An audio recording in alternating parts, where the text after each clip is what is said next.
तो .com bubble, ये term आप लोगों ने कहीं न कहीं ज़रूर सुना होगा। आज इसे ज़रा सा समझ लेते हैं। तो 1990s के एंड में इंटरनेट पर एक क्रेज छाया हुआ था। हर टेक कंपनी में लोग बिना सोचे समझे पैसा इन्वेस्ट कर रहे थे।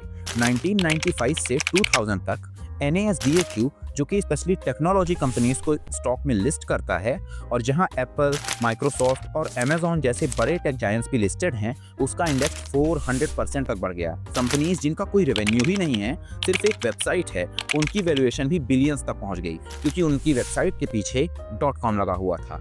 हर इन्वेस्टर यही अगला माइक्रोसॉफ्ट बनेगा, ऐसा सोचकर नए नए .com स्टार्टअप्स में पैसा डाल रहा था। अमेज़न और ईबे जैसी असली कंपनीज तो आगे बढ़ी, लेकिन साथ ही साथ बहुत सारी फेक कंपनीज में भी इन्वेस्टमेंट हुई। NASDAQ में लिस्टेड 90% कंपनीज सिर्फ हवा में बनी हुई थी।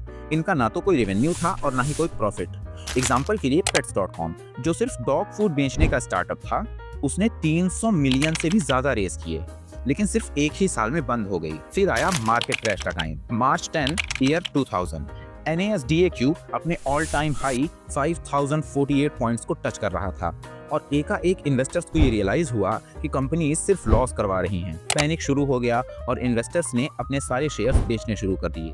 सिर्फ एक साल में मार्केट $5 ट्रिलियन तक नीचे गिर गया। NASDAQ 78% तक क्रैश हो गया और थाउजेंड्स ऑफ कंपनीज जीरो हो गई। याहू का स्टॉक $125 से गिरकर सिर्फ $8 पर पहुंच गया।